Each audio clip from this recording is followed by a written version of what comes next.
What's up everyone? This is Paul and this video is for those who are looking to try paintball for the very first time. If you've played before, this video may not be super useful for you.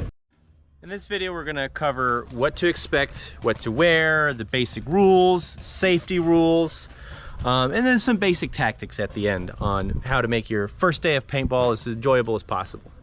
The place to start is of course at your local paintball field. My recommendation is just going to Google and find out what paintball field is closest to you. Some of you might be thinking, well, I can just get my own gear and go out in the woods. That's fun. Woods ball is great. I really do not recommend that if you've never played before. There's a lot of safety rules and certain things that you can learn from playing at a place first, but we'll get into that. After you've found your field, you're of course going to need people to play against. I highly recommend calling your field first and seeing what the day is shaping up to be like. A lot of times, you're probably best off going with a group of people. That way you guarantee you have someone to play against.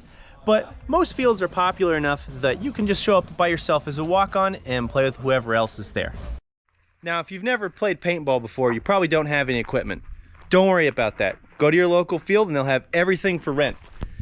You're gonna be able to get your masks, other equipment, and guns at your local field.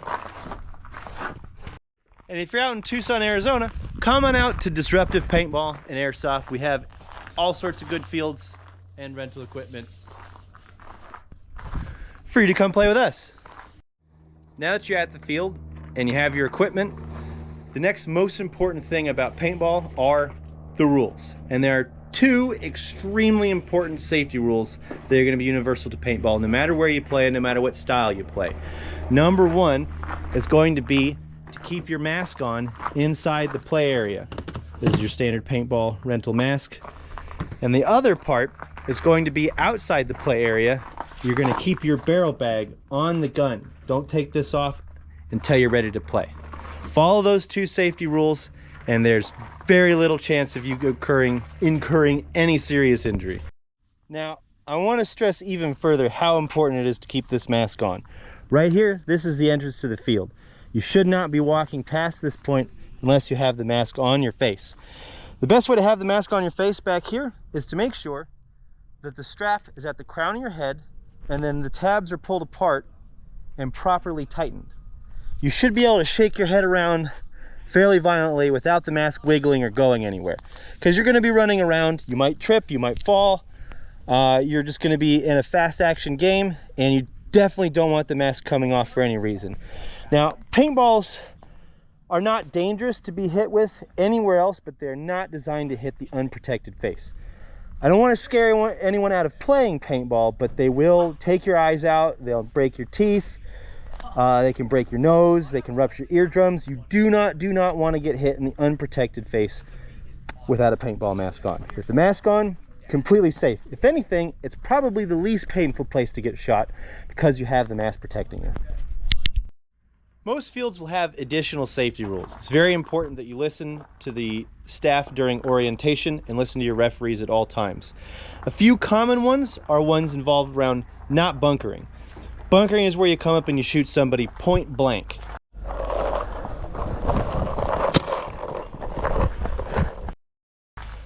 Usually in beginner games there might be a few rules for that, but not always. Again, it's not dangerous to get shot at close range with a paintball. It's just really uncomfortable.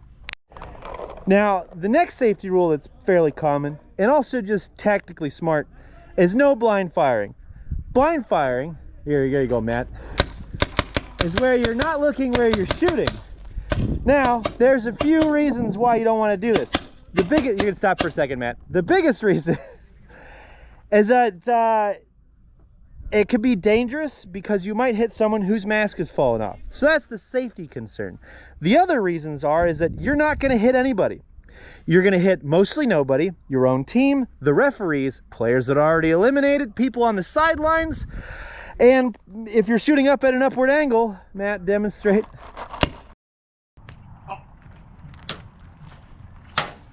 Hey! That's my car! What are you shooting at? Depending on where that's going, those could be landing in the parking lot. Also, if I'm standing down here, remember, gun hits count. Oh, my gun. Remember, gun hits count, so he's eliminated. So tactically, it's also a really bad idea because it leaves you very vulnerable to being hit. Next, we're going to cover what to wear. Now, my advice is always to wear long pants and a long sleeve shirt. Not that getting shot in the bare skin is dangerous, it's just uncomfortable. I also don't recommend wearing anything that you don't want to get ruined. The paintballs themselves don't stain, but you're going to be crawling around in the dirt, so the odds of getting your clothes ripped is fairly high. For footwear, you definitely want closed-toed shoes. These are required at most fields anyway, but you definitely don't want to get hit in the unprotected toes. And you're going to be running around in rough terrain anyway. Something with grip. I don't necessarily recommend boots because they can be kind of heavy and you want to be fast. Trail running shoes, or if you've got cleats from other sports like soccer or football or baseball, those can be great options too, especially if you've already got them. You don't want metal spikes typically, because some fields will have inflatable cover that you might pop if you have metal spikes. For clothing, you definitely want long sleeves and long pants. Again, getting shot in the bare skin is not dangerous, it's just much less comfortable. Also, typically loose clothing will reduce impact. For your hands, I definitely recommend gloves. These ones are just sort of work gloves that are great because they protect your hands from getting ripped up on the ground and reduce a little bit of impact when getting shot with the paintballs. But I also highly recommend mechanics gloves. Mechanics gloves can be found at most gas stations or auto parts stores, and they have a little bit of padding on the outside. Notice how these, wiggle your fingers a little bit, don't really restrict your movement and your ability to hold the gun and shoot the gun. Gloves that are too thick, like gardening gloves or snow gloves, will make it very hard to use the marker. For head protection, I recommend a beanie. Beanies are great if it's not too hot. They protect your head, forward, front, and top and back, all the sides, and they greatly reduce impact. Once you get into paintball, you might want to look into getting a headband, because you kind of look like Rambo. The next thing I want to go over are a few tips and tricks that you won't normally get as your normal safety orientation, but might make your day a lot better at the paintball field. That starts with fully understanding your marker. Now, this is your standard rental marker. This is a Tippmann FT12. It has a lot of similarities with most rental markers. You're going to see these, potentially 98 Customs, and there's also Emex starting to get on the market now. Those work a little different. We'll talk about those next. But this FT12 is a standard blowback paintball gun. We want to understand the three major components of your marker system. We've got the hopper, which holds the paintballs. We've got the gun that shoots the paintballs, and we've got the tank that holds the air that propels the gun. So first, let's start at the top with the hopper. Now, this is a standard gravity-fed hopper, which means that there's nothing pushing the paintballs down into the gun except for gravity. Now, the issue with that is there are a couple of things. One, if you try to shoot it gangster style, it's not really gonna work. Two, sometimes you will outshoot the gun. So if you're shooting here and you have your gun shooting, and nothing is coming out but it's going pop, that means that you have a bunch of balls trying to feed down at once and they're not feeding in. So give it a little shake. Now, it's important to shake it just a little bit, but firmly. If you shake it like this, you're actually going to shake the paintballs out of the gun. So make sure you hold it upright while you're shaking it. The next part, just the marker itself, there's a couple of things. We're going to start with the barrel. The barrel is extremely important because a lot of people will play, and I've seen this happen a lot in my time refereeing at the paintball field, where people will shoot all day and their paint is going absolutely everywhere. And their conclusion is, well, these crummy rentals just don't shoot straight. Let me show you something interesting here. I'm going to take this barrel off. Now, the accuracy is determined almost entirely by how clean the barrel is. It's smooth bore. If you look down the barrel of this thing, I don't know, can you see it that well? You'll notice that there's a bunch of junk. This is not going to shoot straight. It doesn't matter if you've got a Tippmann FT12 or my tournament marker over here, my Planet Eclipse LV 1.6, which is much nicer and much more expensive. Neither of those are going to shoot straight if you have a dirty barrel. And both of them are going to shoot pretty straight if you have a clean barrel. So let's try this real quick. Let's just get this barrel on.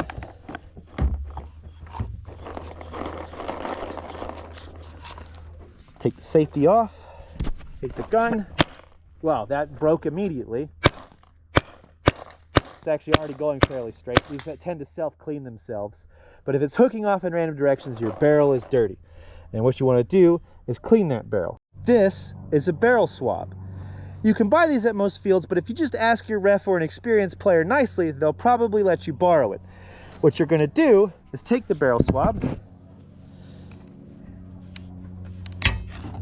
stuff it down the barrel and pull it out.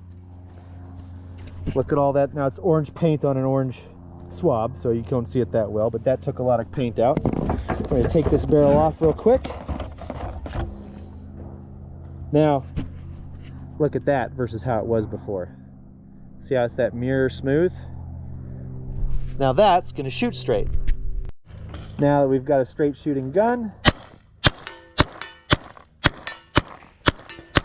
can tell it's more or less pretty dead on accurate as far as shooting something the size of a person.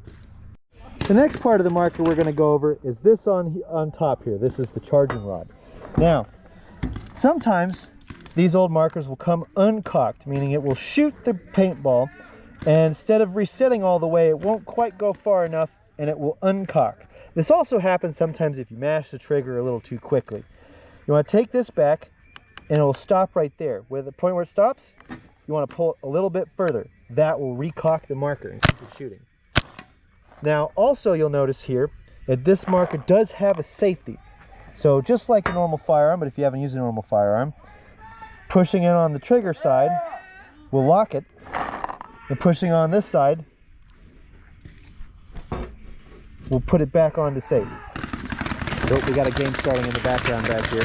The last part of the marker we're going to go over is the air tank. You got to have air or the paintball gun won't work.